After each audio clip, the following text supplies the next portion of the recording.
Hey y'all, it's Renegayde, and I hope you're ready to spill some more reality as we get into the latest episode of RuPaul's Drag Race All Stars 9.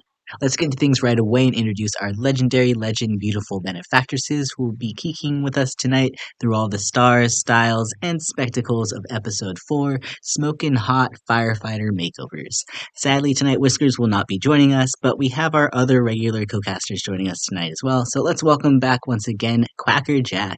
Jack, I have to ask, do you need a little bit of a cool down after tonight's spicy episode? Um, I guess so. I mean, some of them were a little attractive, but then in drag, some things happened that were nice to see, but not everything. I wouldn't say I need a cool down, let's put it like that. But I didn't mind a little bit of eye candy here and there. I mean, it's the best we're gonna get this season. I will take it Yeah, it, based it off of, definitely is. Yes, it is. But we could have gone with a couple more guys, but I guess we had to do teams. But okay. maybe the casting there was just a very hard time for them to find when to stick and drag. I don't know. Maybe there was only 3 firefighter agencies in LA that they could pick from. I don't know. Or did they do a worldwide casting call? They might have. It Who was, knows? girl, they were from all different states. I mean, I definitely have something to say about all the men's here, but I also want to go ahead and get in our other co-caster tonight. Joining us after having a week off last week is Cody. Cody, welcome back here. First off, want to say happy anniversary. How did you spend the big occasion there? We went to Portland and we did Portland things.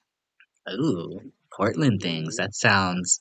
I don't know. I've never been to Portland, so I don't know what that is. Oh my But god, it then you need to sounds go. fancy and glorious. I'm so excited for you, by the way. Thank But you. course, you did miss out on spilling all the tea on last week's Snatch Game of Love drama. I do want to mention before we kind of we top on that here because there's a few things that I think were going around in some of the performances here. That maybe had I done a little Google before we had our podcast last week, we might have known a little bit more. I just want to say, like Miss Vanjie popping out with a rug. Apparently, that's like a myth about Cleopatra that I didn't know. But I think that was the only thing that Vanjie Googled anyway. And as well as Jorgeous, apparently she wasn't being Chi-Chi that we all thought she was being from Tu Wong Fu. Apparently there was like this other performance that John Leguizamo did, like in another comedy special that Jorgeous was representing there. So I thought that was kind of um, interesting, random, and stupid that she didn't do it Chi-Chi. So that was just some notes I had from last week. But Cody, I want to hear any thoughts that you had, any standout performances from last week's episode, or any moments that you want to touch on before we get started into tonight's episode.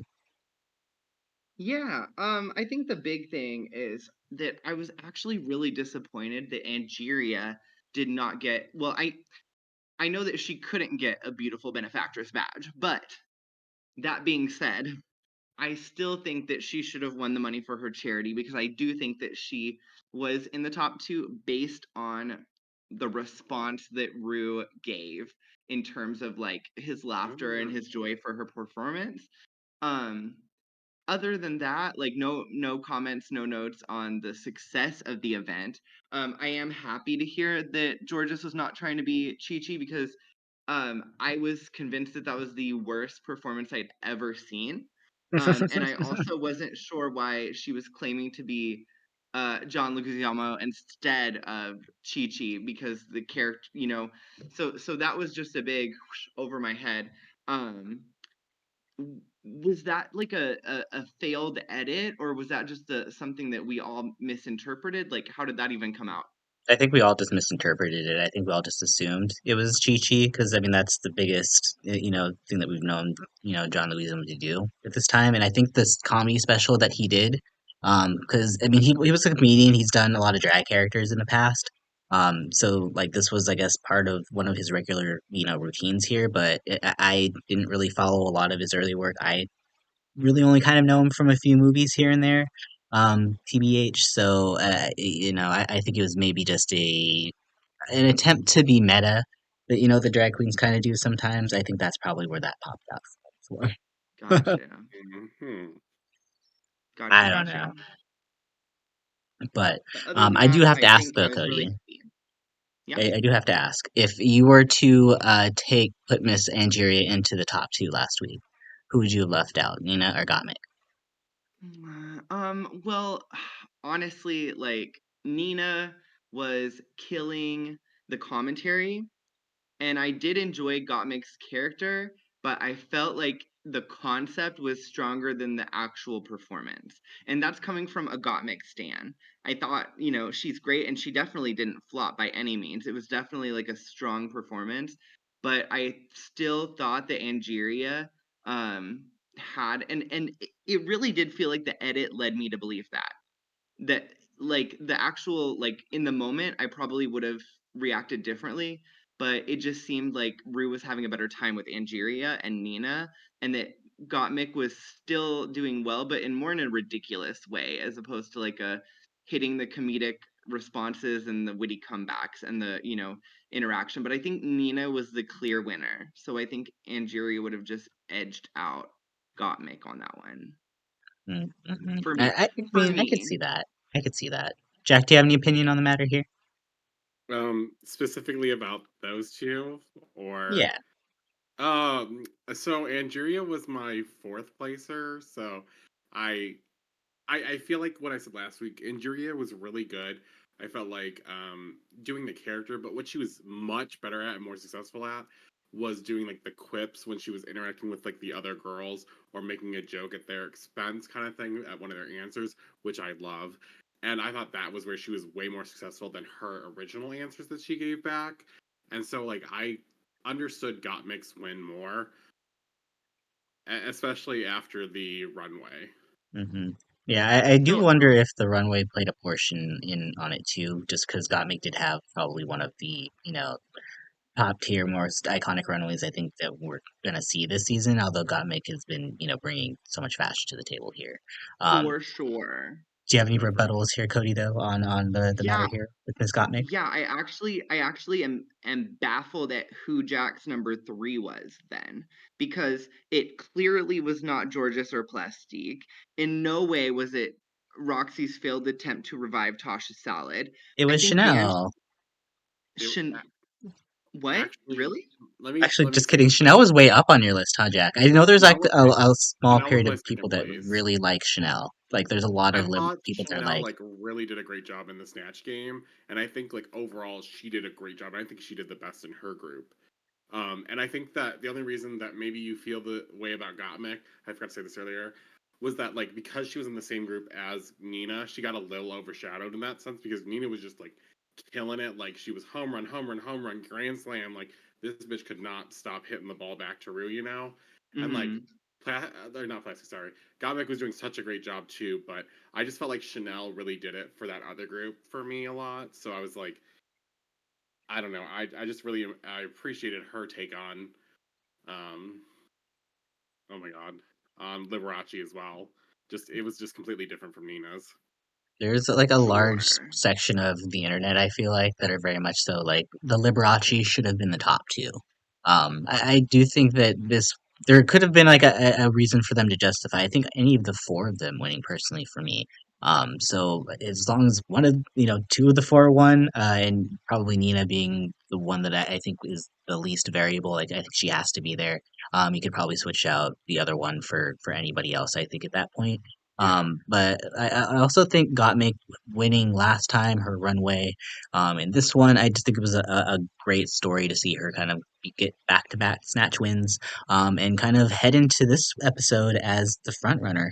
And we can kind of discuss what kind of happens this episode because I think what happens when we kind of start the episode is not where we end this episode. That's all we've got to say as far as like the badges go. Um, Two people just pop out of nowhere and all of a sudden become front runners. It's like, what is this episode here? But let's go ahead and pop up our fabulous, beautiful Benefactress badge tracker on the screen as we get into the start of this week. Because we know at this point in time, Gottmik is the only queen with two badges as apparently at this point they go into the workroom here. Plastique finally realizes that as well too that Gottmik is officially the front runner, which I thought was a funny moment there.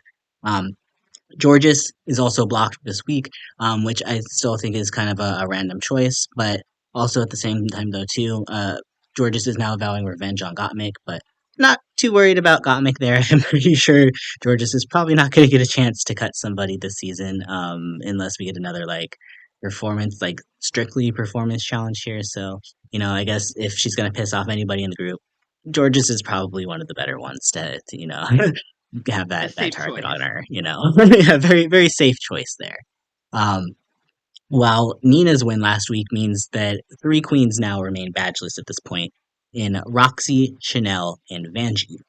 But where we get the drama here is last week's winners, Gottmik and Nina, must now decide who they're going to give their second badges to. The discussion on the couches quickly turns to alliances, and everyone points out that everyone has a partner that they are very close to in the competition. While some girls are assuming these are alliances, Chanel is very quick to say these aren't alliances, but cliques. They're just clicky, and they're all just friends. Do we really believe that these girls are just in cliques? Or is everybody just, covering up the obvious that they're all in secret alliance duos? Jack, I want to get your opinion on this. Just to quote a very smart Drag Race contestant, when she was asked by production, "So do you think that alliances aren't actually a thing?" She said no. And as Plastique said, I also agree that these alliances are indeed, in fact, a thing. Whether people want to call them, they just don't want to call attention to it. But we all see that there are 4 different pairs in this challenge, or like in this show right now. We all see them. There's no way of us like not immediately seeing the alliances. Though I think the craziest thing was when Gottmik thought that it was Angeria and Shannel as one of the pairs. Agreed. That was Ooh, girl, we'll get I into that. We'll maybe get the into that. edit like did that to us. I don't know, but definitely alliances, 100%. Mm-hmm. Mm-hmm. Cody, what are your thoughts on this? Are they alliances? Are they just friends? I thought that they were pairing up in the previous challenge. Like, you really saw them just branch out, and they really, yes, it could have been the edit, but you saw Gottmik really, mingling with Vanjie. You saw a lot of Nina and Shannel, which I thought was very weird in that sense that then they had assumed that it was actually Angeria and Shannel. That did throw me off. And then I believe it was what, Plastique and Roxxxy Mm. that Yeah. were also kind of vibing together.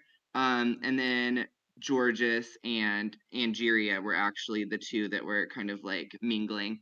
And so, yes, I think that there are alliances, but I feel like some of the girls aren't even quite sure who those alliances are. So that's really interesting, or at least, Gottmik in that case. But I was really, really happy to see um, that the alliances aren't forcing them into and pigeonholing them into only partnering with each other, which we saw a lot this episode. Mm-hmm. And we'll get into the actual distribution of the badges in just a couple seconds here. But as you kind of brought up in earlier there was a funny moment when they got back into the workroom the next morning, and there's just a lot of tension. It feels like for a lot of unnecessary tension. It feels like as they're trying to decide who they're giving these badges out here to. And Nina initially starts out the conversation saying she's having a hard time making her badge decision because she says if she does give it to Chanel, then everyone is just going to assume that they are a tight pair, given, that's her clickmate. Then Gottmik, again, spills so much tea at this point and floods the basement with all of this tea. And I don't understand where the Angeria and Chanel pairing came from as well either. That was very strange that was called out. But it was also confirmed to Gottmik because, again, in two ways, she said that she was told, little birdies were telling her. We never confirmed who it was that told her. So probably Vanjie. I feel like Vanjie probably is the one. Or maybe Roxxxy, because Roxxxy likes to get in everybody's ear. Probably one of those two, but who knows? But also at the same time, in last week's lip sync, during the whole Nina, oh my god, that lip sync. Cody, what was your thoughts on that lip sync, by the way? Just slight Oh, tangent Jesus here. Christ. Oh, I felt like it was the most unnecessary use of outfit reveals I've ever seen in my life. Um, I almost felt like the concept was so Nina in that moment that like it was a little too forced. And I think that although Gottmik did totally fine, I almost feel like Gottmik deserved the win more just because her performance wasn't Nina in that moment. Like versus her being super strong. Like, I thought it was a great lip sync. Had you put her up against another contestant, I feel like she would still have had a chance. I don't think it was a bad lip sync by any stretch of the imagination, but I was just so hung up on staring at Nina getting like fumbled up with her outfit reveals, and I was like, I can't even like pay attention to one reveal before another reveal comes out, and it wasn't exactly strong for TV. Like I had to like really look at it a few times and see them like highlight and zoom in on things to realize it was like everybody say love. I couldn't even tell what was going on for a second. And there was Yeah, it just so was much bad. force-fed references and other things going on that by the time it came, a choice on who it was going to be, I was like, well, I feel like this is a no-brainer that it's Gottmik because Nina's outfit reveal failed, but also I would give it to Gottmik just so I'd never have to see Nina do that again. I like the idea of it. I feel almost if any other queen would have been the one to do it, or at least a queen maybe more performance in balance that they're good at like doing reveals. Like it wasn't a bad thing. Like we've had things that go on so long and they're ridiculous, like Morphine Split that lasted a year. Like that was Oh, ridiculous that that was it lasted that iconic long, but it was though. hilarious. Right. It's like you get the right person to do it, I think it would work, but I also don't know if The it worked for the timing song. It matters. was just, yeah. I mean, the very first reveal she did, she revealed like three of her reveals there, so it's just like, oof. Um, but while this was all going on here too, and I did kind of notice this as well too, I didn't necessarily comment on it. But Angeria and Shannel were going off for Nina during this lip sync, and apparently just rooting for her only, which also adds to this whole conspiracy to Gottmik that these two are in an alliance here. Now, Cody, do we believe them? What are your thoughts on this whole Angeria and Shannel thing? I think that the edit has not highlighted that at all. So I can't speak to whether or not it's actually happening.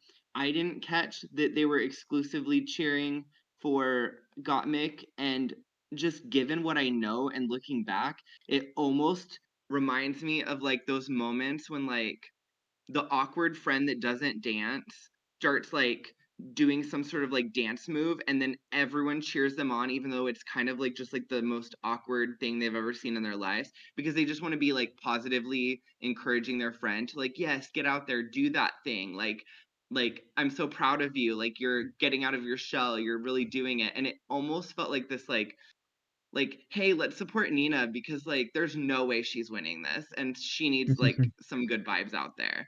Like versus like them actually enjoying the performance. Like I just can't imagine. I'm like, what were you looking at? Like there's no way any of those people saw the reveals from the side when I couldn't even tell what was going on from in front. Right. So I refuse to believe that they were just like vibing with Nina's performance specifically, but I feel like it was almost like she was up against the absolute powerhouse of Gottmik, and it was like, okay, this girl needs some help, so let's give her some help. But yeah, if you were Gottmik and all of these girls are so professional, they all know each other, they've all been in the scene, they kind of like get that. I feel like you would be like a little hurt or offended that like they're exclusively supporting her by name instead of just like cheering both of them on or like kind of bouncing back or like it appeared very one-sided when that was highlighted. Jack, did you notice all this cheering that was going on during the lip sync while it was happening? Did it look sus to you? Yes, girl. Yes, I was like, I was saying shit about it too because I was like, "Ooh, I am condemning you for that. How dare you even cheer that on? That is trash." For me, and I'm not trying to be mean. I'm really not. But it's gonna come Sure, across Jan. very harsh. Yeah, sure, Jan is a very good moment for this. Um, I know that it's a non-elimination season, but I really did feel like it was time for an elimination. Um, I I can't stress enough how much, and it's not that it's a failed reveal. Let me explain that. It's not that she failed reveals and did that. It's the pandering and the kiss assness that she fucking did in that really just got my blood boiling. Like I was just so mad that she had like 10 shirts with RuPaul's face on it, and then at the end she has Carson and Ross and Michelle on her asshole on her tits, and I was like, girl, it was like not only had she been hyping up this moment, which she was changing for lip syncs that she knew she had no goddamn chance to be in the top that week for, especially the ball. How dare you for even doing that? I think Roxxxy said it correct on the first episode, how you'd look kind of stupid if you did that, and was true. But when she came out and then did it, I was like, you know what? I would have been okay with you never lip syncing if you had just chosen, like, so we never had to see that. And I think that the whole fandom as a whole kind of like really lost a lot of respect for her. And I maybe for different reasons, but for me, it was the pandering. I hate when girls pander.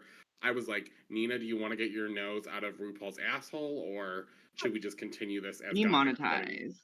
Right, like, sorry. Like I really felt strongly about pandering. I hate it. Jack's making me edit this episode. Ah, disgusting. I'm so sorry. It's okay. It's fine. I'm probably not gonna eat it anyways. Let's be real. But anyway, yeah, it was a moment that unfortunately we will be talking about, and as we kind of learned with Survivor, we will even if it's terrible, completely horrible, we will talk about it. Almost the worse that it is, we'll talk about it more. So me unfortunately will be talked about this lip sync for quite some time. So, um, now, I will say though, when it comes to the actual distribution of the badges, that's where my excitement was coming in for the episode. Because I'm like, ooh, who are they going to give them to? Who are they going to give it to?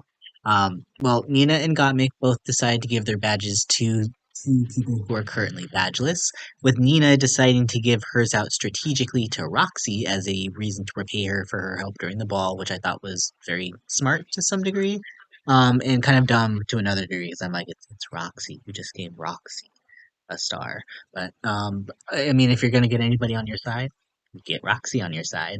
Um, at the same time, though, too, Gottmik doesn't care about being strategic. She just gives hers to her BFF Vanjie, which I also thought was a very smart decision because I mean, people are already gonna link you together. I don't think that the alliance thing really is going to matter that much when it comes to blocking as far as that goes. So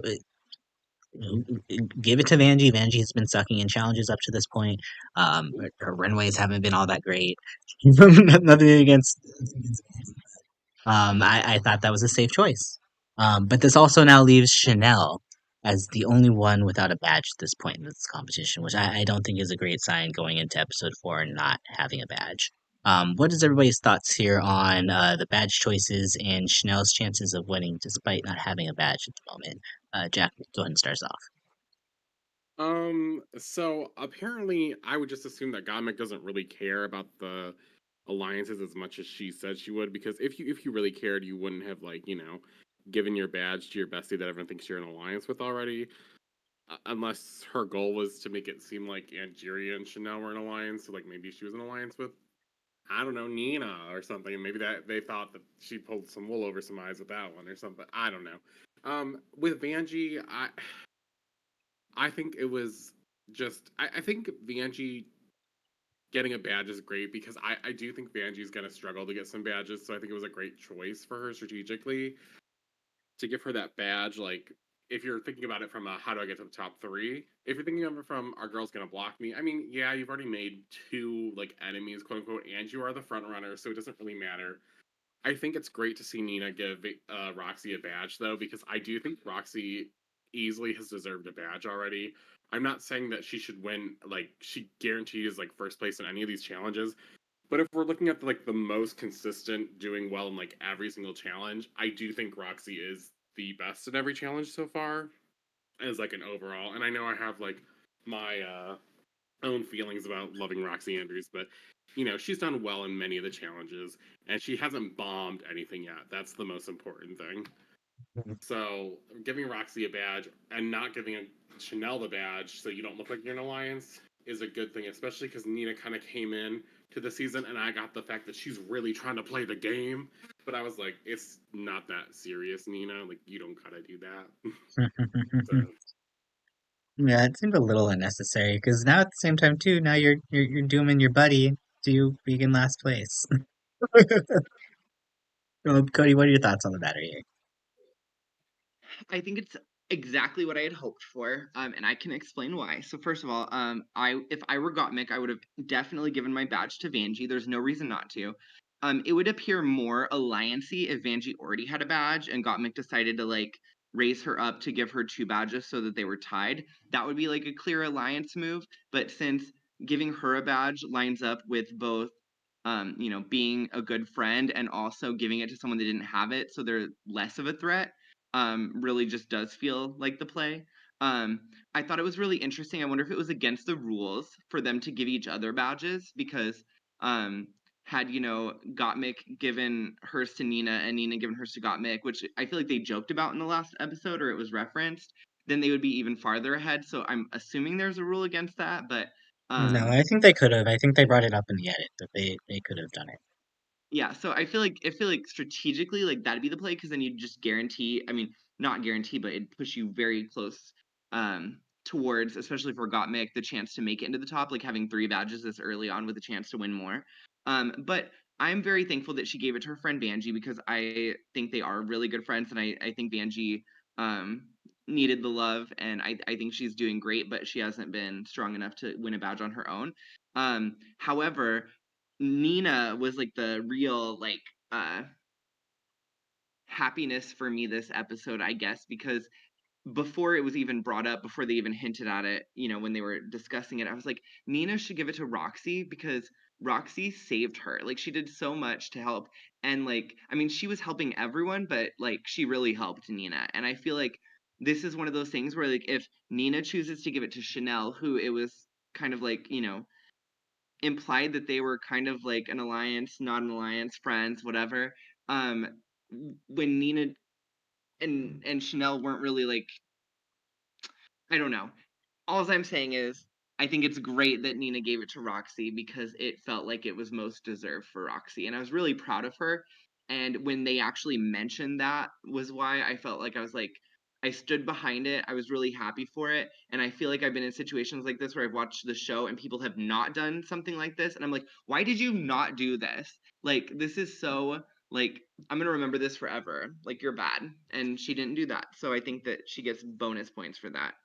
And I think it's a good way to like I guess like make a friend because like as much as they're all connected through this franchise and many of them have worked together outside of it and many of them talked, we don't know to the extent at which they're close. And I feel like doing something like this and like supporting someone through the show like extends an olive branch, even if that kind of implies that they had bad history. They don't necessarily, but I feel like it's going to connect them in a way that's like, oh, like thanks for helping me in the show, oh thanks for respecting me by helping me back in the way that you can by giving me a badge.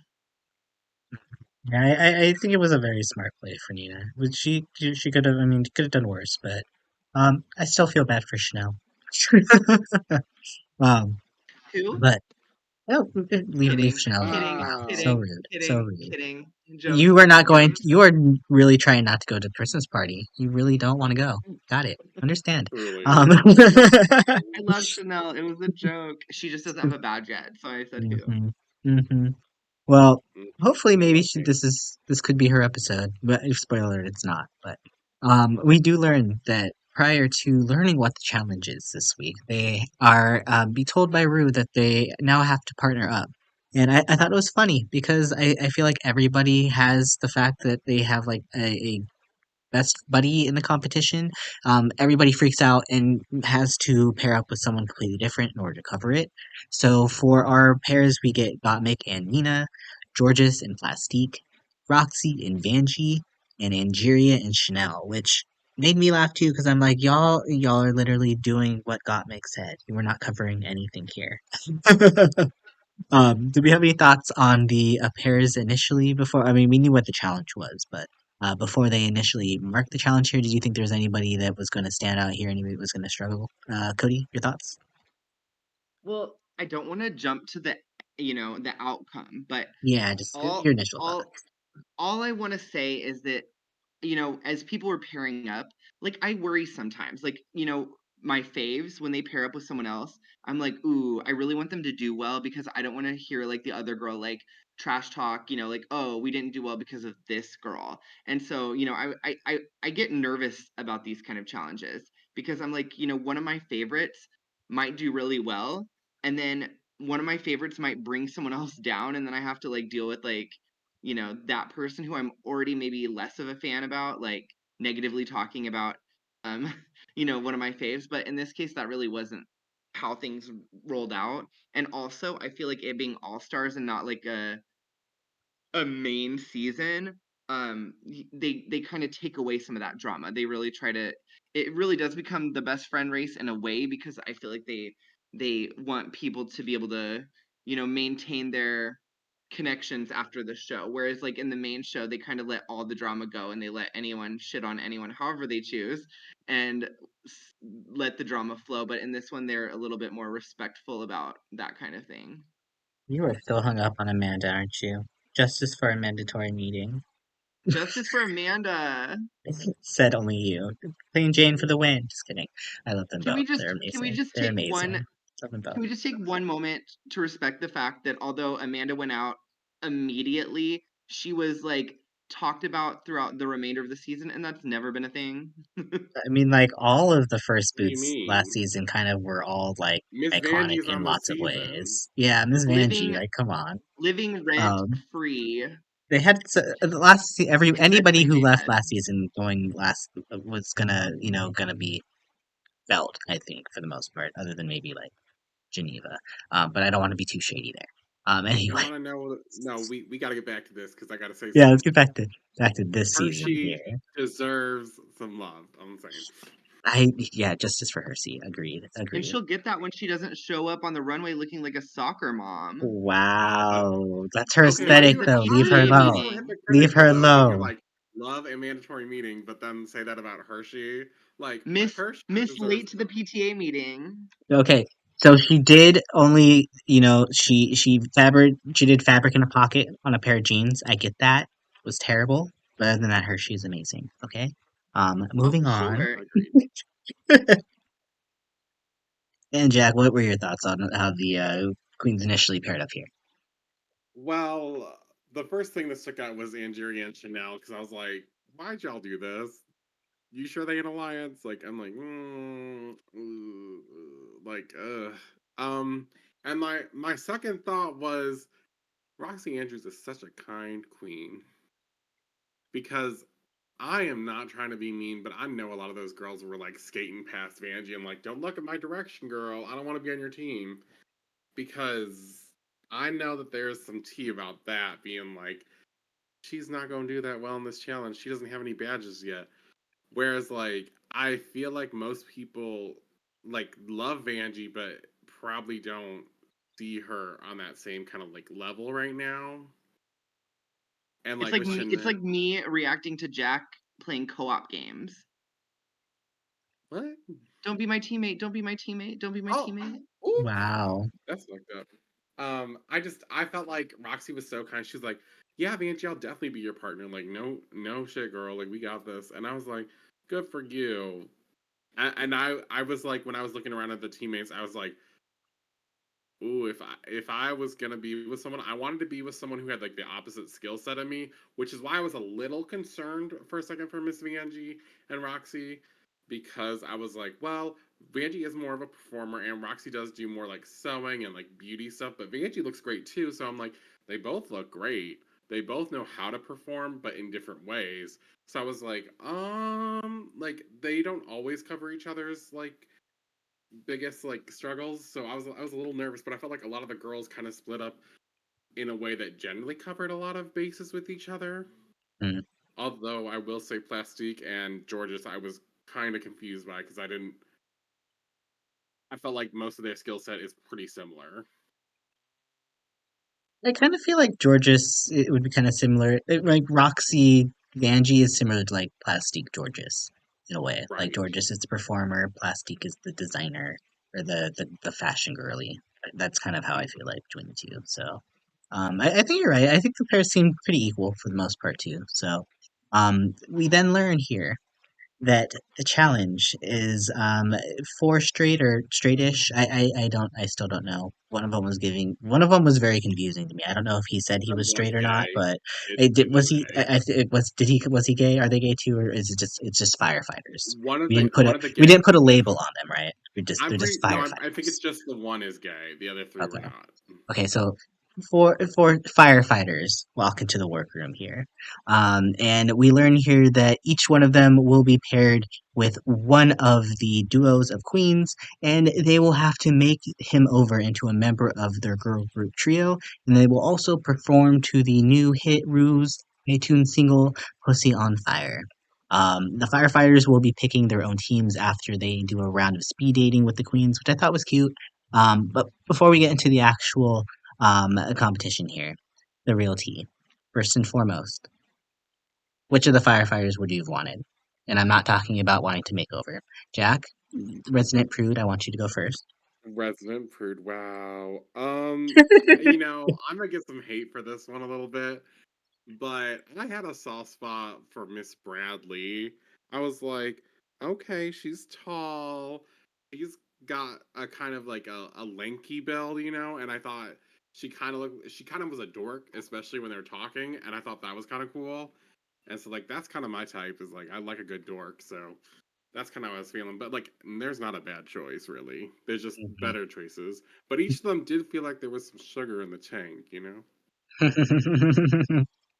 I mean, I feel like you don't get into this unless you're a little accepting of certain things. And I'm not gonna say anything. I'm cool with whatever doing whatever. We have Maddie doing drag, Miss Maddie Morphosis. So not gonna judge. Label yourself whatever you want to. Um, but what if you end up in my grinder profile or whatever when we're talking like that? That's on you. Anyway, Cody, what were your thoughts here? I know you. I know you have a man here, but did any of Um, these the firefighters I pique think your they were interest? all I think they were all cute. I think that my fave was Gottmik and Nina's partner. Um, Oh, Nathan. because, yeah, because he was talking about being like a go-go dancer, and I was excited to see someone finally step on the stage as one of these uh makeover contestants that actually had some dance moves and didn't look incredibly uncomfortable. And I would also say that like in terms of like that same vibe, like is his name Henri or something like that? Mhm. Jorgeous and Yeah, honor Plastique's it. partner. He also had like the dance moves going, so I just really appreciated them being on there because the other two were a little robotic in nature, even though that like they looked great. I don't think anyone looked bad. I don't think anyone looked bad in an or out of drag, but it was just really exciting to see those two specifically stand out as dancers in the whole makeover challenge. And so they were my favorite, but Gottmik and Nina's partner Nathan, definitely between the two, was my top. How rude for you to stereotype both Adam and Bobby Lee as not being able to dance just because they're white, Cody. I can't believe that you would say that. Can't believe you would say such a thing. No, I said they Um, can't dance because they can't dance. They just also happen to be white. Yeah, I'll be honest. I kind of had I think it was just the editing. I think the editing just did a really good job here. Because I think they did a really good job of bringing out all four of these guys' positive qualities here. Initially when they walked in, I was really into Bobby Lee. I love another bald guy with some great facial hair. It's all about it. But then after getting to talk to them a little bit, like when they first started talking, like I really liked Honore's like swag. He had a lot of energy for someone that older, like kind of reminded me of me, that he would just be like someone I would vibe with. But then as we were kind of talking to him a little bit more, I was really feeling Adam's story and the fact that he was really doing this for his daughter. I thought that was really sweet. Um, but then at the end, I think I landed on Nathan there with you, Cody, there too. The after he started, I mean, I'm a hoe. He took off his shirt and they started the go-go dancing moves. I'm like, okay, you win the muscles. I'm all about you. But I would say at the end, there's no wrong answer. So yes, please to all of them. Um, so happy that they were here though. And it's just so cool seeing people in this line of work to step out of their normal lives to do things like that. And I think Bradley was the one that said it in particular that this is really going to, at least in his space, attempt to get conversation going. And I think that was really the theme of this episode here was, being able to talk about these sort of things openly and honestly, while under the guise of having a super sexy Saturday episode that released here. So, as far as the whole entire of the challenge goes, um, I thought it was fun. I thought this was a really cool idea, kind of like in a callback way to like the initial makeover challenges, where like Drag Race season like 4, where they'd be like, you get pregnant, but also do a strip tease, things like that, where it's like the feels like the main challenge is the makeover, and like then there's like an added additional part that they could kind of throw into. Did you all have any thoughts about how they were going to initially judge the challenge here? Did you think they're kind of like the makeover takes priority of the performance, or are you of someone that thinks that one is, or they're both equal? Cody, what were your thoughts here, kind of as we entered the rules of So the challenge? I'm still in my own ways a little bit confused about, how they go about that, because with the show I feel like there's a lot of they leave it up to interpretation for us so that maybe we're not as critical of their final responses. I feel like they do that on purpose.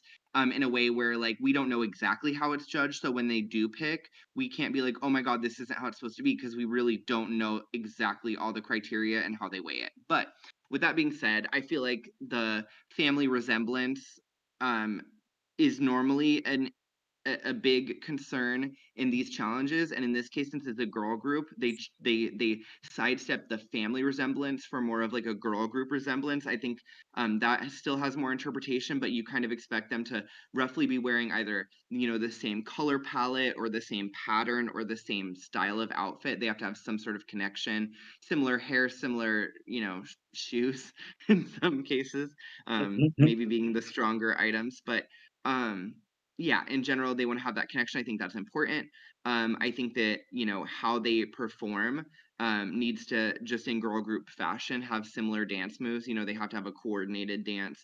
And I think that, makeup is always going to be important in how they end up making them look, how they end up styling them. So, one of the factors that I needed to remind myself, especially with the non strong dancers in this one, is that they really weren't critiquing the firefighters on maybe how their stage presence was or like how they did, like they just got points for trying.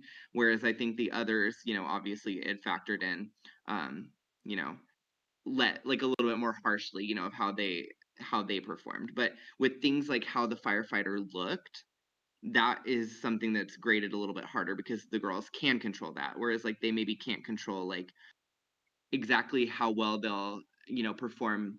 Like yes, they need to pick dance moves and things that they can feel confident and comfortable doing in the time frame that they have to learn it, but if they still look awkward as hell doing it, like that's not on the queens.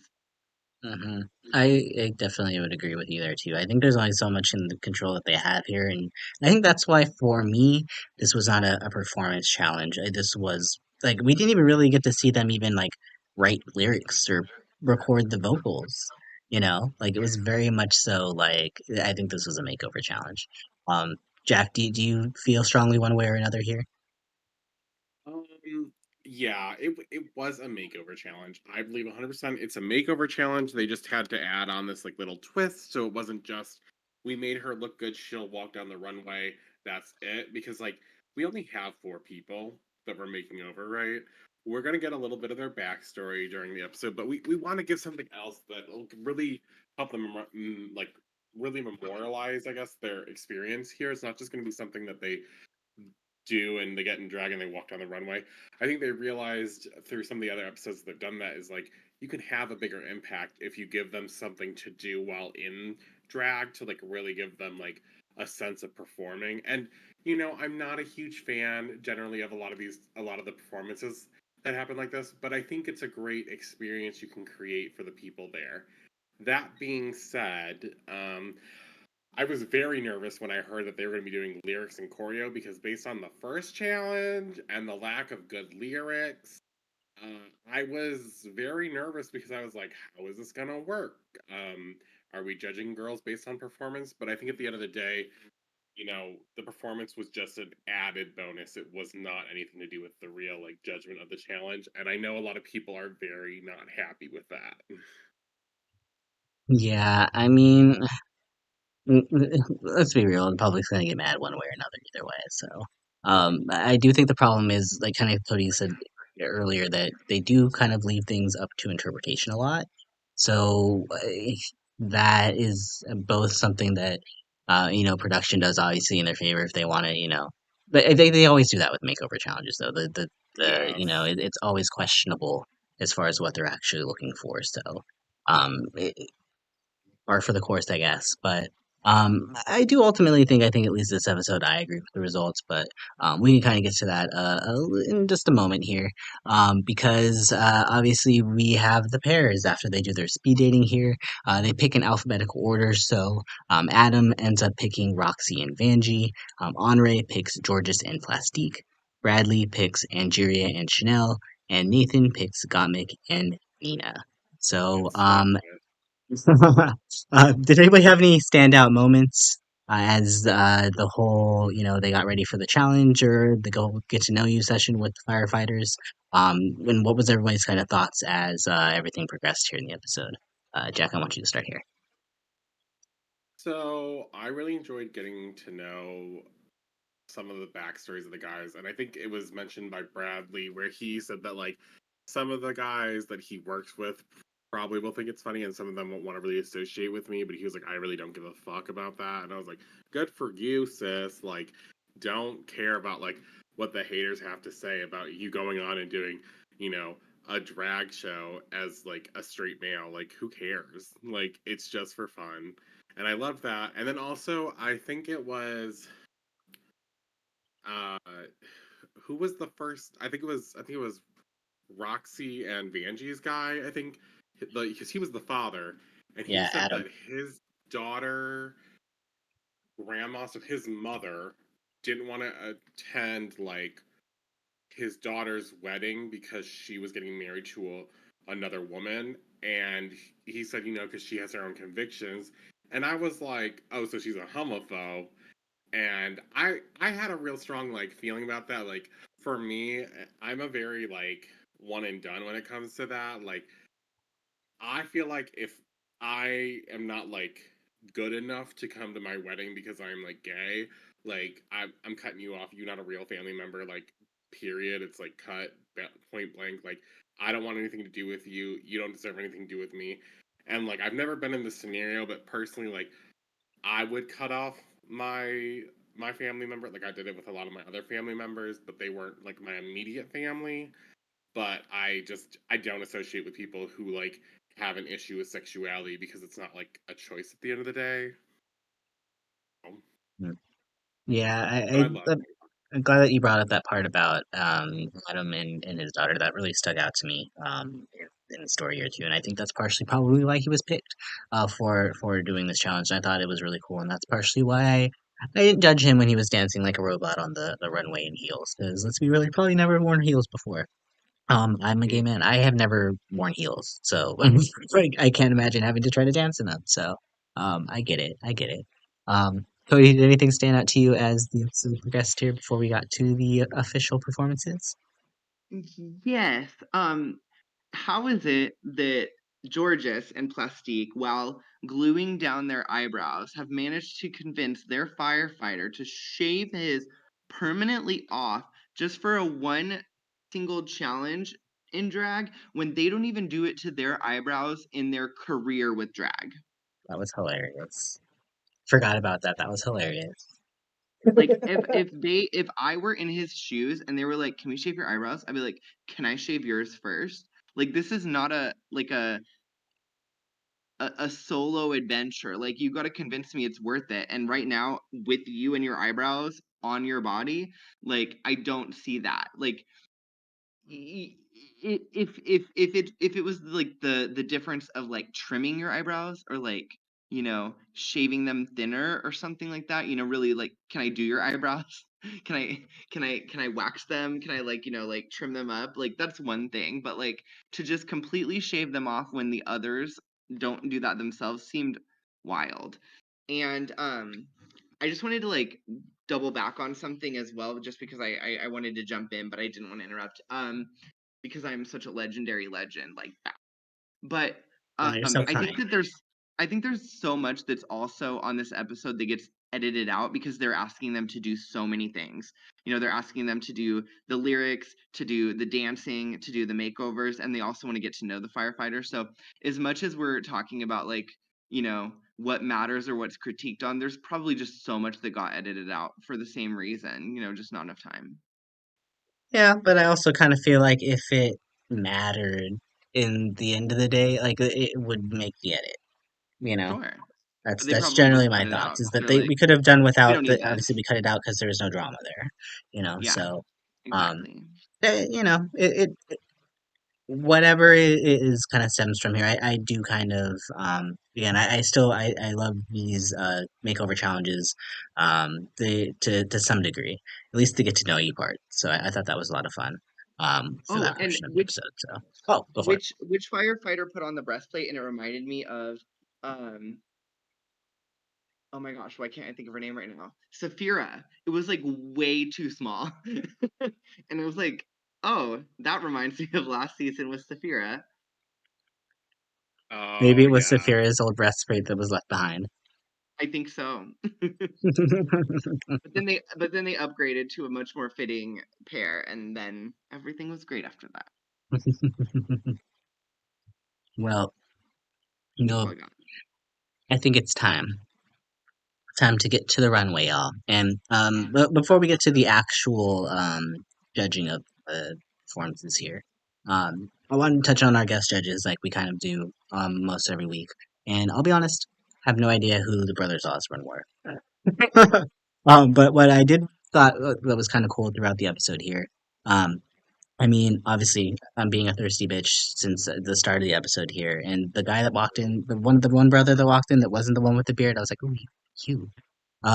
Then he didn't say shit the entire episode, and I was like, okay, this is weird. That like guy with like I don't know their names there, but the one with the beard was the one that was giving like all the critiques, um, and whatnot there. So I thought that was kind of cool. Well, let me rewind there. Because when we actually find out in Untucked, the one without the beard is actually gay, and I was like, oh, that's cool.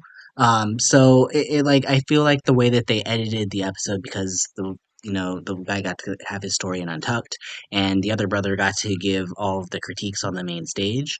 Um, I thought it was actually kind of a good look as far as the edit goes, and I think it really shows that you can be a straight guy and you could be into it. And he gave some pretty good critiques, I thought. Did It anybody was have any feeling the thoughts fantasy. on the guest judges here, or does anybody even know who they were coming into this?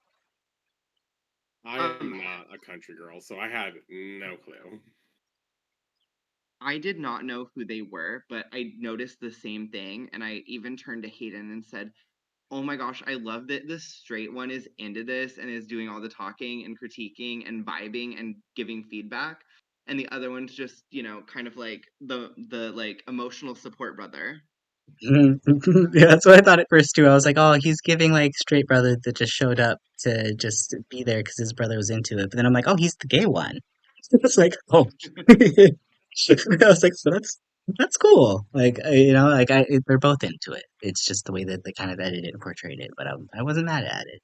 Um, I'd be honest here. Probably not going to go listen to their music, but maybe I'll follow that one on Instagram. Who knows? We'll see. Oh, Um, anyways, let's get to the main stage, y'all, because where the category tonight is smoking hot pop stars. So let's go through the trios one by one as they performed, starting with the hoses. And there's a lot of hose references tonight, which I mean I get it, but did they bother to like talk to each other and discuss their names? Like, did they have a sharing moment between all the girls before they all walked out on the stage? Anyway. So we have the hoses of Roxxxy Andrews and Miss Vanjie featuring Adam, aka Valerie Valentine. Cody, I want you to go ahead and start us off here with your thoughts on their looks and their They performance. they look amazing. They're giving Mean Girls. They're giving like beautiful hair. Roxy's hair, just like even though it's more curly, reminds me of her wig reveal. Like just her with like long brown hair is like everything. Like I love their just like it's still like dragged up and it's still very like big, but it's like also very just like I don't know. It just looks right. It's not tall hair or poofy hair. It's like Beyonce hair, and I just love it. I think they all look amazing. I also like that they managed to make their firefighter really look like it has that girl group family resemblance. Um and similar hairstyle even though it's, a different color.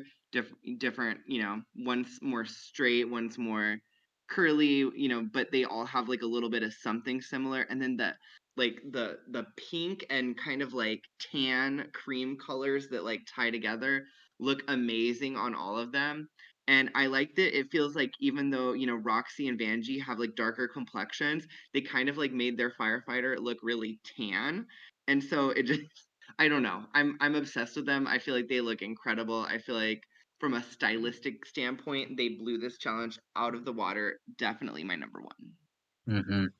Yeah, I would agree. I think they had a real benefit here to having Roxy in this group because I think it was very smart for them to go the route of making their own costumes there. And the fact that she was able to make three costumes there, obviously, first off, is just insane. Because we didn't even see her making any costumes, I feel like, in the workroom. Like, I don't remember that even being a thing with, like, seeing her sew. But I loved Vanjie calling the whole color Pepto Bismol because it does it's straight up Pepto Bismol. But I love the color on them. You're right too, and the way that they matched it with the fact that they all have like the different I don't know what color that the sequins are, the cream sequins. They all have it like in a different way. I think it's cute. I love the fact that Vanjie is like the hoish one. Um, The hoish. Valentine. Like she is. She's the hoe. Look at her. It's up, I pulled up think they there, all so are she can sew up hoes. her. Yeah, but Vanjie's is like specifically like hoish. Like hers is pulled up, so you could see like her panties. Like, True. like all the way up, we see all her panties. Like I love it.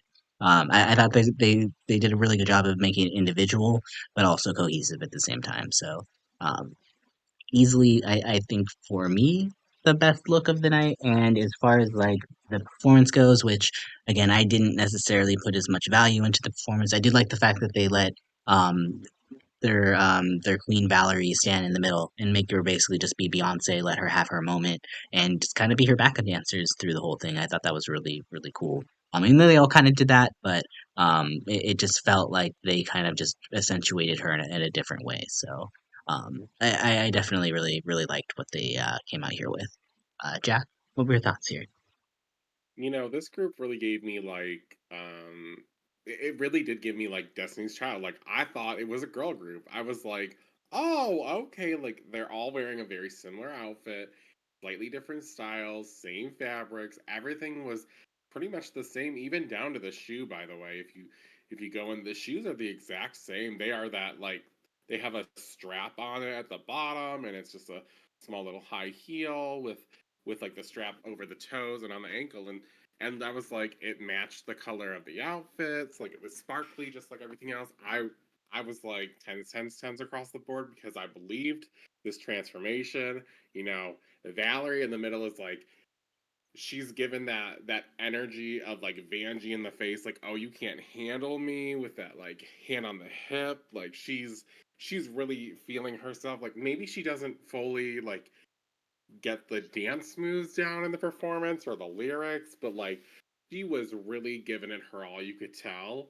And I think she had a good time. She just maybe didn't understand all what was happening at every moment. But it kind of worked because since Vanjie and Roxxxy were doing the choreo on the sides of her constantly, if you're the middle person, you could be doing something a little bit different because you're essentially like I don't want to say it, but like the Beyonce of the group.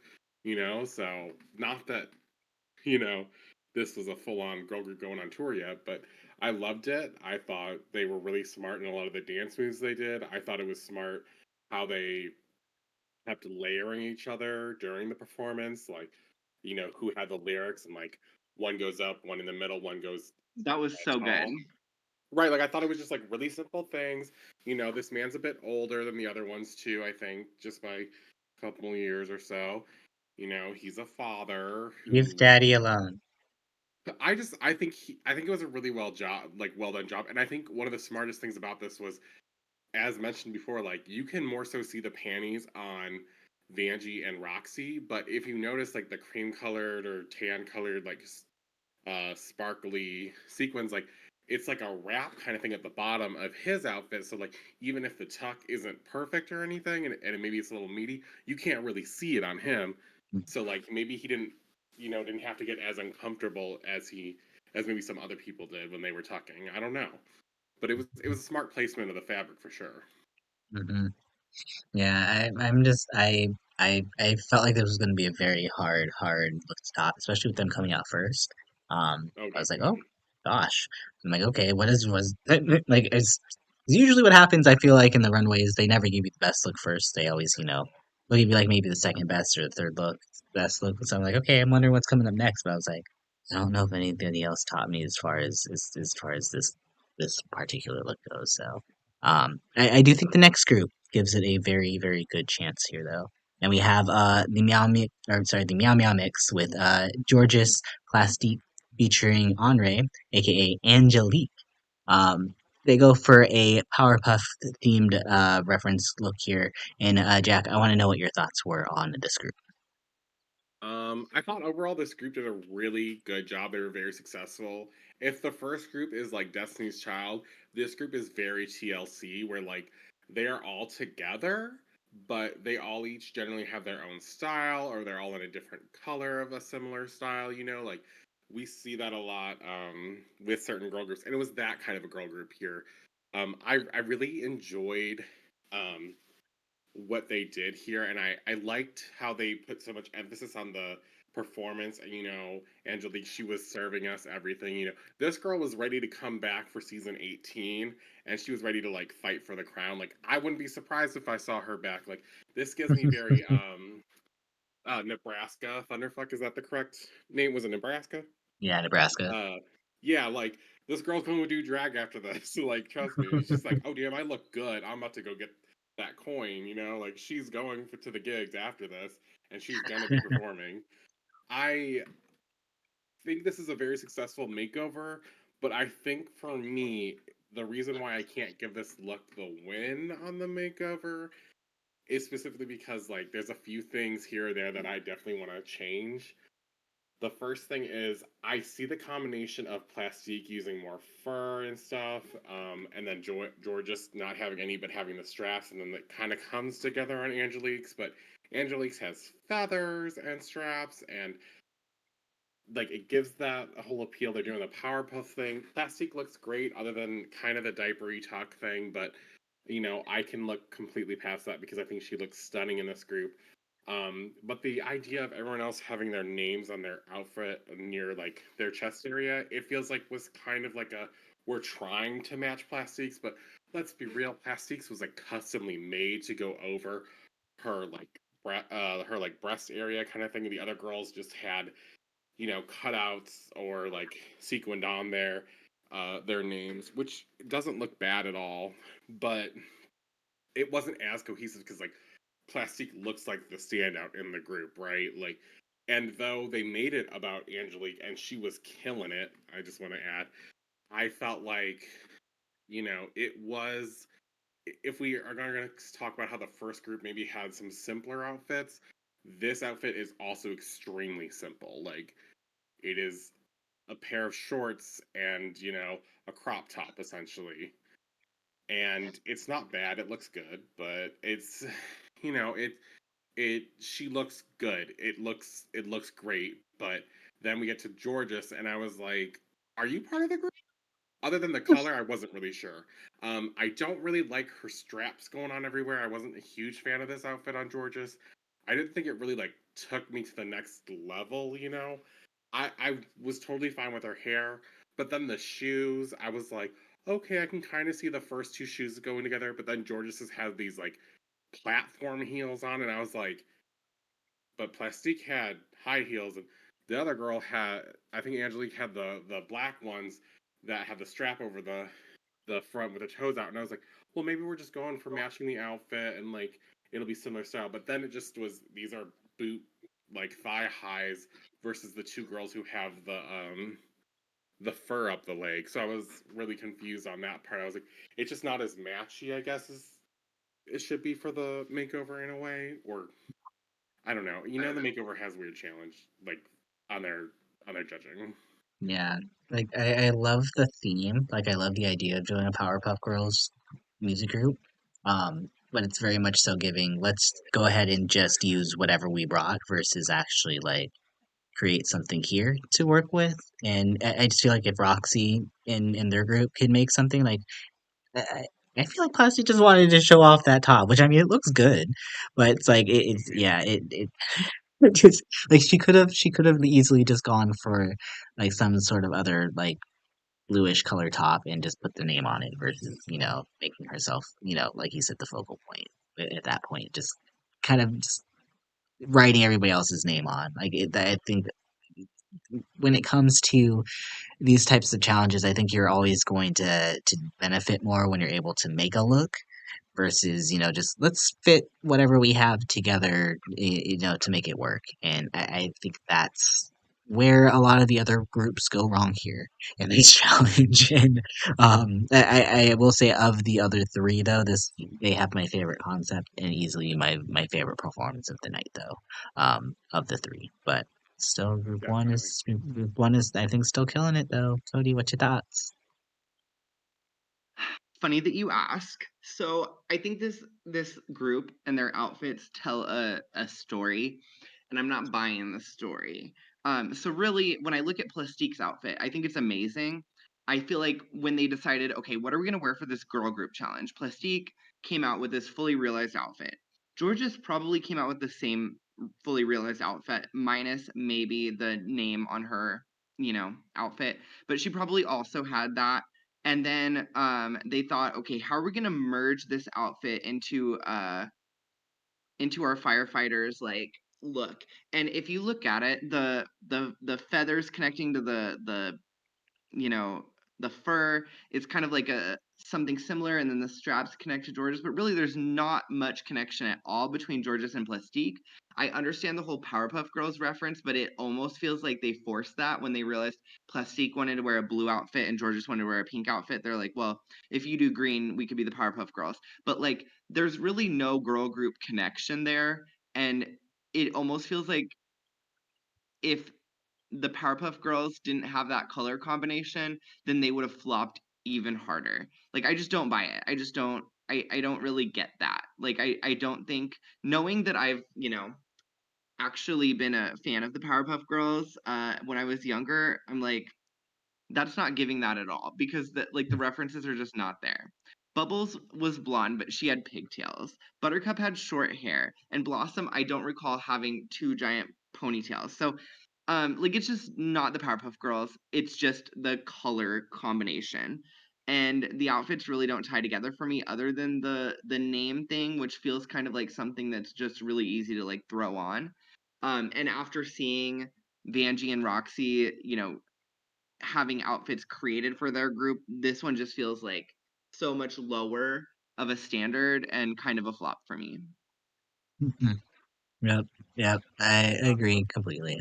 Oh, you have more to say? uh, I just want to like slightly disagree with one point. I agree with like everything else, but like I think just to give it some like fairness, I will say I think the hair did actually kind of match the girls from Powerpuffs, just because I was like, Plastique has like the blonde hair, and generally here speaking at least, like Angelique's Buttercup hair is the shortest by far, because the other two are like really hanging down.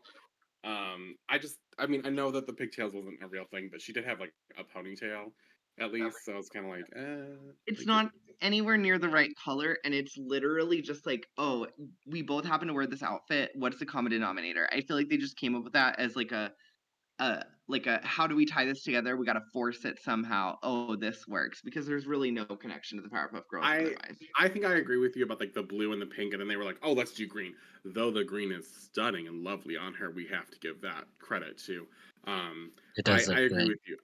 I think the hair works enough for me where it's Powerpuff Girls, but if we made it our own thing, I loved the hair personally. I think the hair is the best part of everyone's outfit other than Plastique's chest I think two of and these her groups crown. have knockout outfits that seem custom designed to be a girl group, and two Oh, of these groups are like, let's just pull out everything that we have and throw together whatever fits and call it a day. And it's very clear to me that that is how it's working.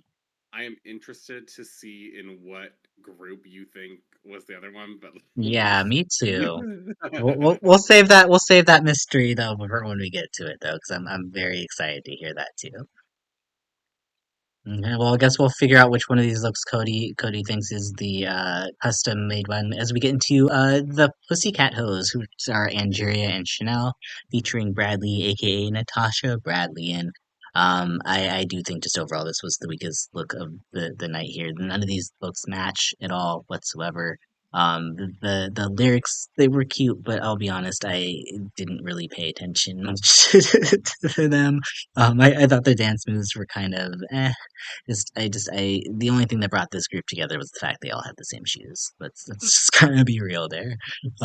Cody, was this the group here that you thought had a custom pieces made? Absolutely not. Is this the group called Gem and the Horograms? Um, their their firefighter looked the best, which I feel like is such a crime. And they looked a little bit awkward when they were giving like zhuzh eyes, but every time they smiled, I just thought they looked amazing. And I feel like when I say that, I'm not talking about just like their makeup and hair and everything. Like Angeria and Chanel look great, but like their outfit, I actually was like way more into this like futuristic vibe of the firefighter than like the ways that it seemed they tried to make their outfits that were like probably a totally different outfit connect in some way that like gave them some similarities, but then I felt like their firefighter was completely different look, and maybe that's what made them look a little less yard sale. Yard sale, oh no. Yeah, I mean, S- they all looked beautiful. I will say that they looked. Chanel deserves compliments for the way that she beat Bradley's face, like absolutely. Of But course. yeah, they were not cohesive as all as a group. Jack, do you have any thoughts? I know you do. Oh God. So yeah. You know what? At first, I was like, before looking at Bradley, if I take Bradley out, I can kind of see where Angeria and Chanel maybe could be related. Like, one's, they both have that like pink feather thing going on, and I was like, maybe these two could be related. But I remember in the workroom, I was like, you're not going to really use these outfits though, because I remember looking at them and I was like, that one doesn't even match that one, and I don't know how you would act like that matches. And Bradley's outfit, maybe that's the best one. I don't know. It's between her and Angeria for me, I think. But is it really any of them like amazing?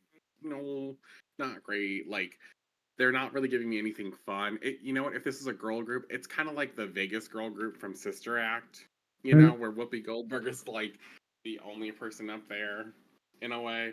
And I kind of felt that way about Brad Lee. I was like, oh, Brad Lee is looking good. Because, that's the main focus point. But then I was like, what are we doing with this girl group? And I have to mention, I know the lyrics weren't that important or anything, but can we talk about their lyrics? Like when they were doing the little like stomp into the left kind of thing or whatever going on. I got like Lonely Island the Creep song, like hissing while I'm pissing, hissing while I'm pissing. I was like, why is this Lonely Island act like kind of thing coming back? I was like, we can leave that in the past. I was really not feeling it, and their performance did not make me feel it better. Though I think Bradley had a great time and really gave it his all, and I was like, okay, Miss Thang was like really going for it. Mhm. But yeah, that their group's a flop as far as the makeover challenge for looking anything alike. Yeah, I think we all kind of agree there. Oof, oof. Well, let's get to our final group here, the Hose Draggers, which I think could get the best name here easily. And this is Gottmik and Nina featuring Nathan, aka Anita Blaze. And I have to say, I'm kind of torn here initially. Anita Blaze, I think, is in the running for my favorite makeover of the night, just in the fact that they really embraced her masculinity in this, and I think that was very smart in comparison to, say, like a more recent makeover like Morphine from season 16, where she has a very muscular queen or very muscular makeover that she has to do and doesn't try to hide it, but then doesn't embrace it. It makes it look kind of weird. But here, they really embrace the fact that that he has muscles, and they didn't really try to hide it at all. And I thought that was great for the presentation. Um, I don't get these looks. I don't like the looks. Why did they go the Nina look route? I think no, no, no, no. Jack, thoughts? Okay, wow. So I kind of agree with you that Anita did like they did a good like transformation for Anita over here. I kind of loved Anita's like look. And I gotta say though, as far as incorporating the masculinity and like the muscles and stuff, like I just think that without the performance, we would not have felt that way about like the same thing as incorporation of it as much. Like the flexing during the performance of it like gave us the incorporation. And I love that take on it of giving us that. But without that, I don't know that it was necessarily meant to really, incorporate the masculine trait at all. Because it, just if it was just a simple one, unless they all went down and did the muscles thing, like that's the only like they were trying to highlight. But then we have Nina West, who's been known as being like, what did they call her? The linebacker of Ohio or something, The drag race. shoulders of Cincinnati or Shoulders. something like that. Yes, shoulders of Columbus. Yeah, So, Columbus, Ohio, that's what it was. Shoulders of the Cincinnati sounds more fun it do sound a little better. So the other thing is, she's in a sherbet dress with like the feathers, and it looks like the complete opposite of Gottmik's, where it's like her slits on the right, her slits on the left, and then Nina is in a dress with long sleeves that doesn't do the same thing, but it's like the similar same pattern. And this big hair on her, I'm not really feeling for this makeover look as much because I'm just like, yeah, it looks good on her, but why does Nina have big hair and then Gottmik has no hair?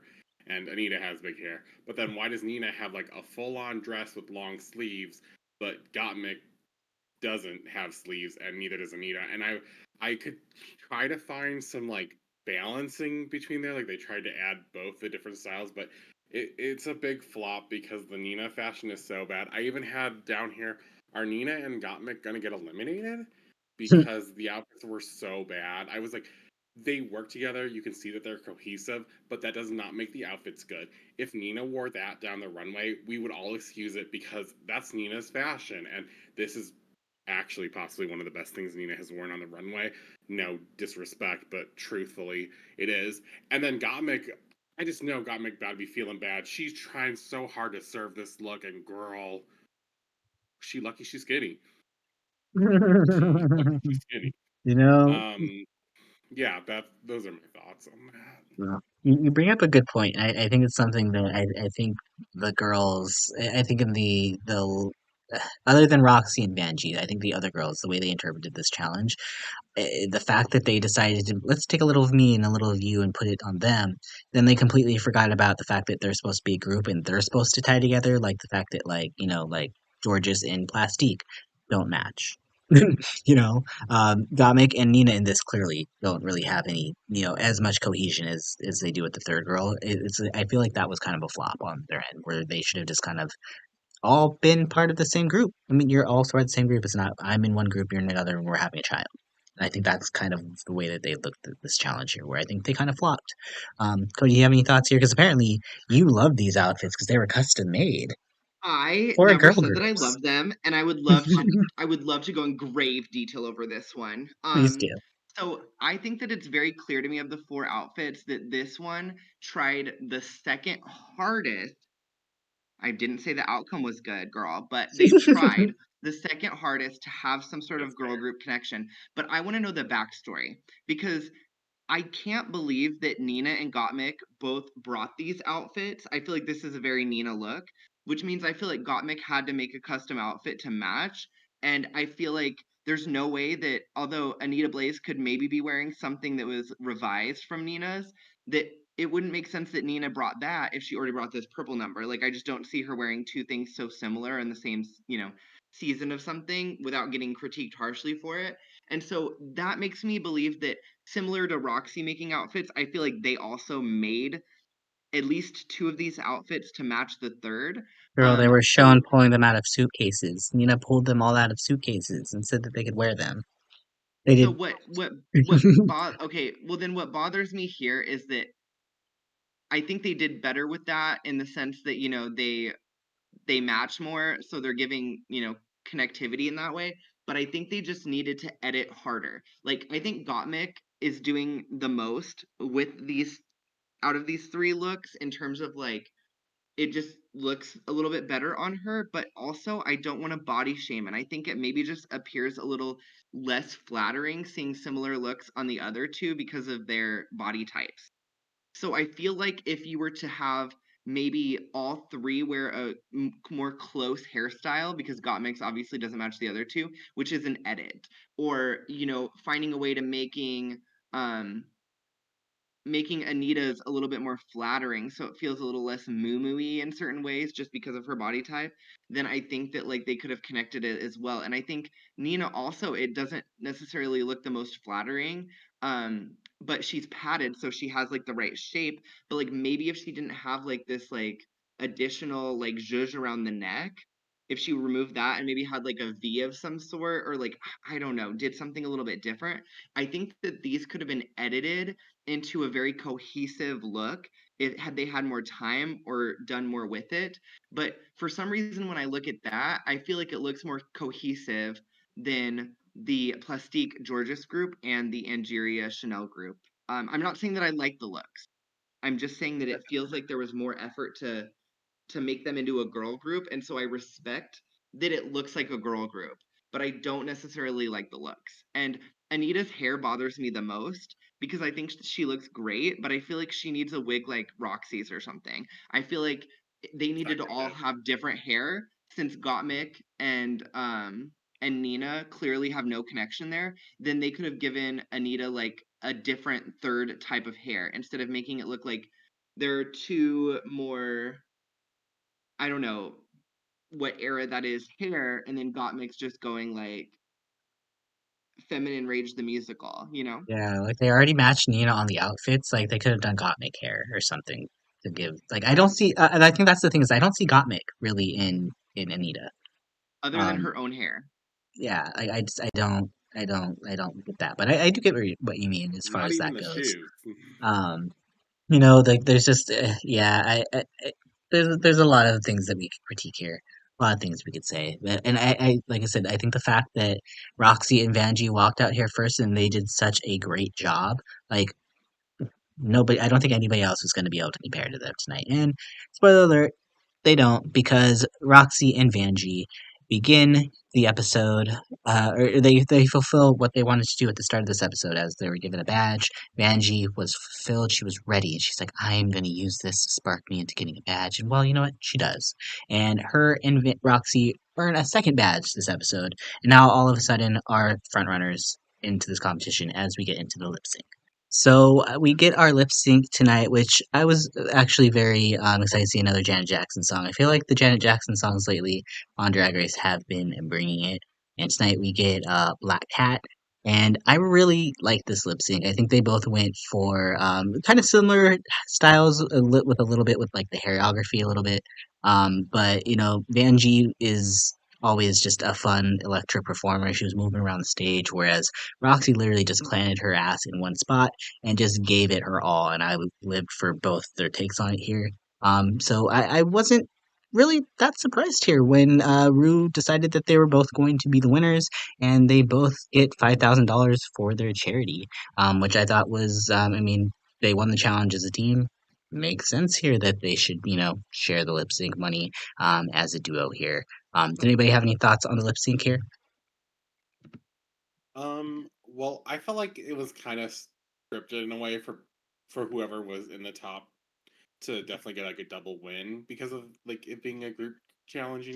I felt like it was just kind of bound to happen. I do think that Roxy won this lip sync without a doubt, but it's not that I didn't like Vanjie's performance. I just felt like Roxy was really giving me more of the song, like like more of like the understanding of the song, and I think you know uh Vanjie was really just giving us like a really good performance of the song. And so for me, that distinction kind of reminds me of like when the girls were mad that Mistress won her lip sync of "Tell It to My Heart" over Jax, Oh but my god, you know, PTSD it's bringing this up. sorry. It The just girlies that's just they were hating on Mistress so much. I cannot. they just were. I'm sorry they were, but I I thought it was a good lip sync. I actually really enjoyed it. I do think a lot of girls are going to have a real big issue with it because they're going to be like, this wasn't even that good. And I was like, well, most of y'all haven't heard the song before, so you have no clue what you're listening to. So I think there's going to be that. Like, and I mean that no hate because, girl, I didn't know the song either. But, like, so I did a little, like, let me go look it up. And, or, like, I'm going to try to, like, find out more. I'm not a Janet Jackson, like, expert. Like, Janet some of Jackson her is love so songs. underrated. Like some of her songs are, especially for the time, such bops. Like her, I think she has one of the discographies that, to this day, still stands up. If you have not listened to Janet, go out there and listen, children, because she's good. She's good. Um, eh, so, Cody, do you have any thoughts here on the lip sync? Yeah. So I think that this lip sync taught some people something. I think Roxxxy did a great job at showing that you can command the stage and get all of the attention, and you don't have to like be doing like flips and a lot of dance moves and being like really like I guess like high energy. Like she just stood there, and I could not like for the life of me be like I felt like Vanjie's performance was amazing. I really did. I was like, Vanjie, you're doing amazing. But like Roxy's just standing there, and I feel like you might lose. And it just felt like really hard to come to terms to. And then I looked at Hayden after like before the decision was made, and I was like, honestly, like between the two, Vanjie did so much more. Like I feel like Vanjie's performance was stronger, but like in a different way. Like Roxxxy had the attention. Like it wasn't like I can't blame an edit. Like like the camera was centered on Roxxxy, but Vanjie was in the frame the whole time. And like Vanjie had our attention just as much, but like Roxxxy just has this like glow and this like powerful like appearance and like facial expression and just just such a strong look, and I think she absolutely killed it. I was very very impressed, and um I think that the time made sense. Like it did, because they both gave us something totally different. Mm, mhm. Oh, well, I do agree with Jack. I do think Roxy probably won it. I think Roxy definitely pulled my focus more. I think this comes down to her stage presence, the fact that she's a seasoned performer. She's good at this, you know. It's what we expect. But Vanjie is also a very electric performer, so that's why I'm not mad at them both getting some love here. I mean, Roxy got some extra money at the start when she won the reading challenge here, so you know what? It's fine. She could share this win. And you know what else she shares here is the power to snip. We find out here that both Roxy and Vanjie will be snipping together, and I mean, we know going into this that Roxy is very ready to get revenge here on Miss Angie. She's been ready since episode one to get her back here. So I'm thinking maybe, okay, is Vanjie gonna play peacemaker? Is Vanjie gonna try to like maybe, convince her to go somewhere else? No, Vanjie of course is probably not thinking very strategically either. But at the same time too, like who else are they gonna go after here? Like the only other person that I would have expected everybody to kind of target this episode was going to be Gottmik, but Gottmik gave Vanjie a badge. Vanjie is not gonna snip Gottmik here, So it kind of seems like at this point, I would say there's like maybe a 3-person alliance. Maybe you could say 4-person alliance if you want to say throw Plastique in there. But this could possibly be like a situation, at least initially at this point, where we see a Roxy, Vanjie, Plastique, Gottmik group as they all they decide to go after Angeria. Vanjie basically is now complicit because she decides not to take a side here. So as far as Angeria is concerned here, she's now set up to get revenge here on I'd say at least 3 people. It's giving me very like possible Kill Bill story arc where she comes back from the dead and gets revenge on all of these people because Angeria has had such a focus this whole entire season. It feels like for me, and I'm just going to go ahead and bring up our beautiful Benefactress badge tracker while we're talking about all this today. That I was not expecting Angie to get cut twice be the first person to get cut twice, especially this early. So for her now to not have the opportunity to get a second badge, where we now have Gottmik, Roxxxy, and Vanjie now all at the front here. Um, I fully expect one of these three to probably be the target of a blocking next week, but at the same time, though, too, again, I do see a storyline being set up here where Angie is probably going to try to get revenge on all three of them. Even though it started out with Roxy just getting the revenge on Angie, I think that everything is going to turn around now because um, this season for me very much so again has been Angeria versus Roxy. The narrative has surrounded both of them. Um, I wanted to believe maybe Gottmik has a chance here, but I mean this is like the first time she hasn't won an episode, and she was nowhere really to be found as far as the edit goes. I feel like the edit was still very much supporting Angeria and Roxy. So as far as everything goes here, I do fully expect one of the two to win. I just don't know who the edit wants us to root for because I mean Roxy is Roxy, you know, like she has so much history and like I would say as far as her trajectory goes, like she started out as the mean girl, yes, but like All Stars 2, she's no longer the mean girl. And now I think she's really being seen as, you know, that I mean, she was given a star today, or sorry, a badge for being charitable. So, you know, like I don't think we can say Roxy's like the villain that we're gonna. Are we supposed to be rooting against her? I don't think so. But at the same time, though, too, I can't imagine us also having to take a side and side against Angeria here too, because Angeria is just a sweetheart. But I'm very convinced that this narrative that's set up here is going to lead to one of the two winning. Jack, do you have any thoughts here as we kind of round out the episode here as far as where we stand with second scissoring of Angie, badge count, and your thoughts here on who will likely be the winner of All Stars 9? Yeah. So I see some parallels to some of the other seasons, specifically All Stars 7 that we saw. Um, so Angeria getting the cut, it's no surprise.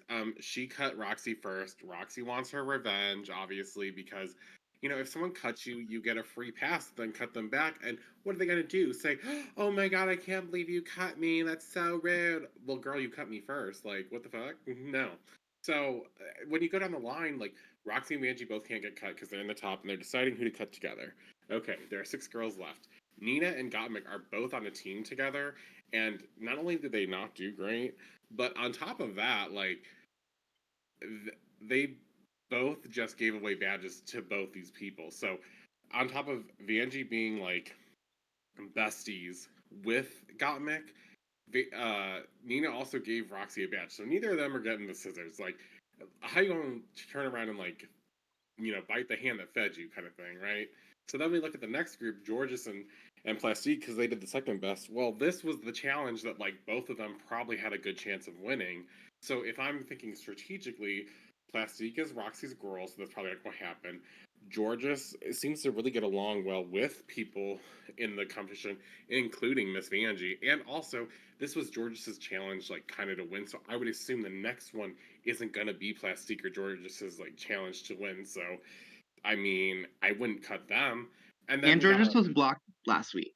right that too. Like you go and double block Jorgeous, that's kind of mean. That would be a little mean spirited, unless girl was doing really well. But then we get to our last two people up there. You've got poor ass Shannel over here. She can't even get a badge when someone was giving one out for free. Like, how am I gonna block her? Like, girl, no, I can't block Shannel. That's mean. So the only possible answer is Angeria, and it makes total sense. So this idea that Angeria is upset about it, no, I don't understand in the slightest. I was like, girl, why you mad? Like, you knew you had it coming. And I get it, like, in theory, if we were doing the All Star 7 where everyone takes their turn, then I guess we would do it to either Gottmik or Plastique because they have it, or maybe Nina. But again, we can't do Gottmik or Gottmik or Nina, and we can't do Plastique because of friendship alliances. So like we're stuck at a crossroads of you either hit the girl who has nothing or you hit the girl who already did you dirty. It's not rocket science.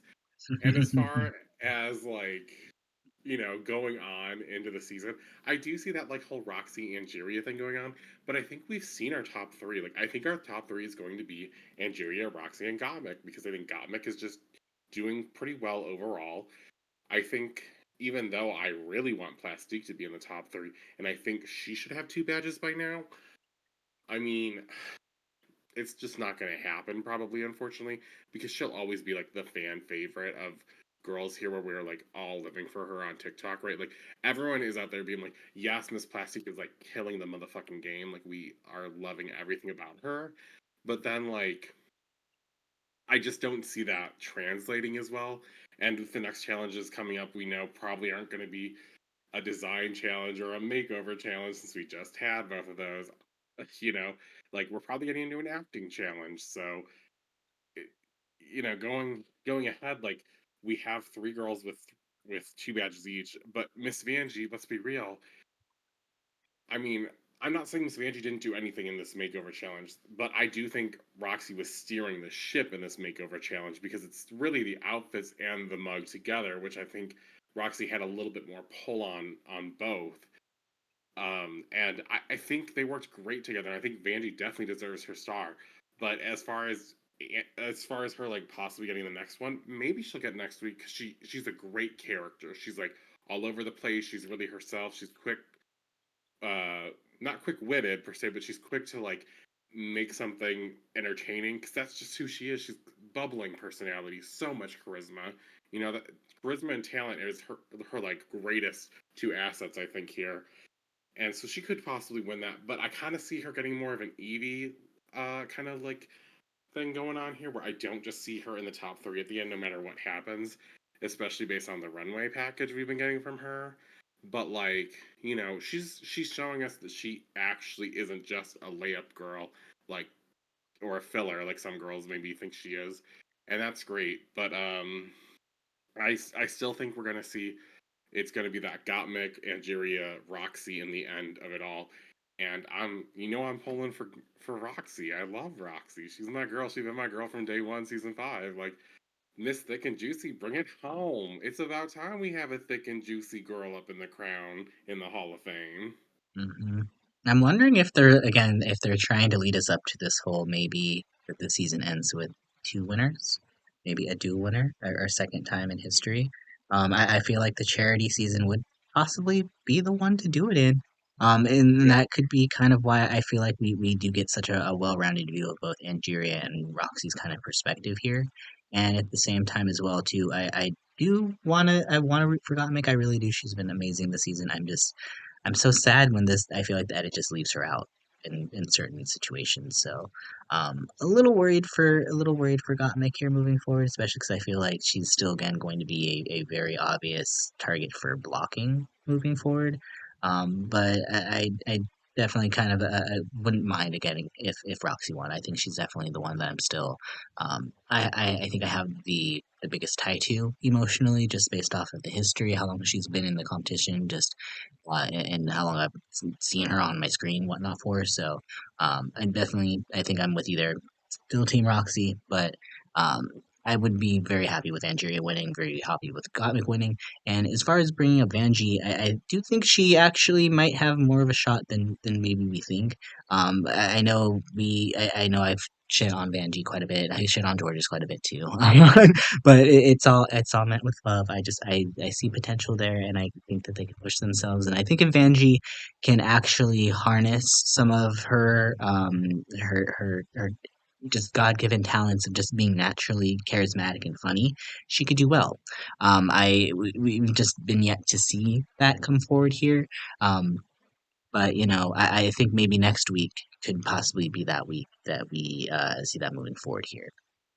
And Cody, do you have any final thoughts for the episode here? I'll go ahead and let you finish this off here. Yeah, I think we've kind of, talking about every single thing that really hit for me. I'm very, very proud of Roxy and Vanjie. I love that they went from worst to first. At the very beginning of the episode, they were kind of the not the underdogs. I refuse to look at like someone like Roxy or Vanjie as an underdog, but they were performing um without beautiful Benefactress badges. And so when they got gifted their first one, it kind of gives this like, oh, I have one, but I didn't really earn it, which can't feel great, especially when you want to be a front runner, when you want to be, leading the pack, and when you want to make it to the top. So I loved that they were kind of redeemed by not just getting freebies, but also earning their own, which kind of puts them on par with everyone, except for Gottmik, who earned two on her own. So now it's kind of like everyone's tied with what they've earned, minus unfortunately Shannel. But those two just happen to have a little bit of an advantage because they were gifted one. But now they don't have to feel bad about it.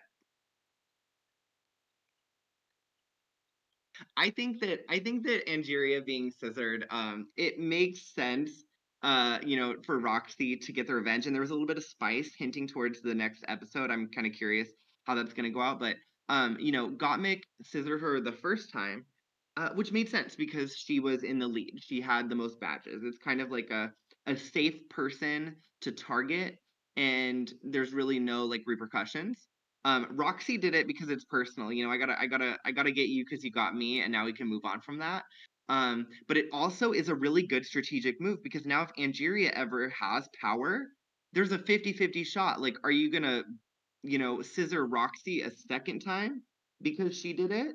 Or are you gonna go after Gottmik who scissored you the first time? And like, if you go after Roxxxy, then it's just a feud, you know? So really, it's kind of a safe bet.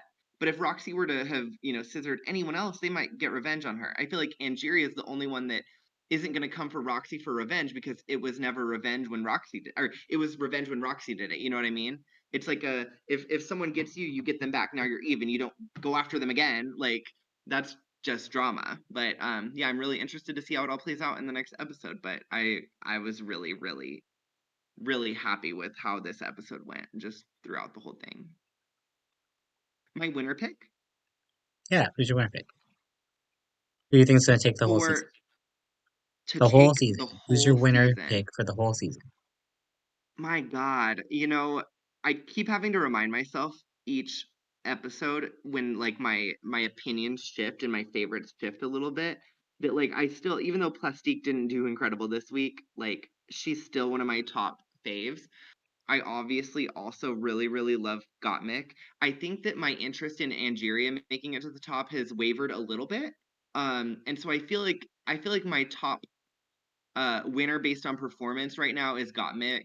My top winner based on I don't know, just being visually stunning is Plastique. And my personal one that like maybe hasn't necessarily done much um to be a standout front runner, but is still just like, I mean, she's in the lead right now, and she's one of my favorites. Is Miss Vanjie. I just love her. Yeah, yeah, I know you love Miss Vanjie. You love tanking those ratings in our shorts for Vanjie's favor there. So if There'll you're be no wondering why questions at Vanjie this is up so time. high, thank Cody. Well, as far as everything goes here, though, it looks like next week we will be headed into the real estate commercials, which should be interesting because it seems like it's another duos partner challenge that's going to happen here. Angie, again, will be entering the week unable to get another badge because she has been scissored and cut off. I don't think Angie expected the Kai Kai to be so much a part of her story. I'm sure she was hoping it would be, especially after an Untucked how much she wanted to get Miss Anita Blaze. I don't think she actually wanted to get this type of scissor here, so we'll see if Angie can bounce back from that as well. And it also looks like in the previews that, again, it looks like maybe Vanjie may be working with Angeria here, because it looks like there is a some possible tension here between Miss Roxxxy and Vanjie, because it looks like they have some words for each other in the preview. So it'll be very interesting to see if they're just that whole group that I thought was possibly working together it just falls apart. We'll kind of let things kind of happen moving forward here again. But maybe it's because again it's just because it's the charity season. But all of this strategy drama has just been a lot of fun. It's been a nice change of pace for RuPaul's Drag Race because there's still some tension here, but it's based on the game and not really anything personal between the girls, at least yet. So I still think, one of Angeria or Roxxxy will probably prevail. Who knows if someone's going to use this opportunity to sneak ahead. Gottmik and Plastique have been bringing the looks. Nina has the acting and comedy. Shannel has been criminally underrated, and Jorgeous is there too. So, Oh,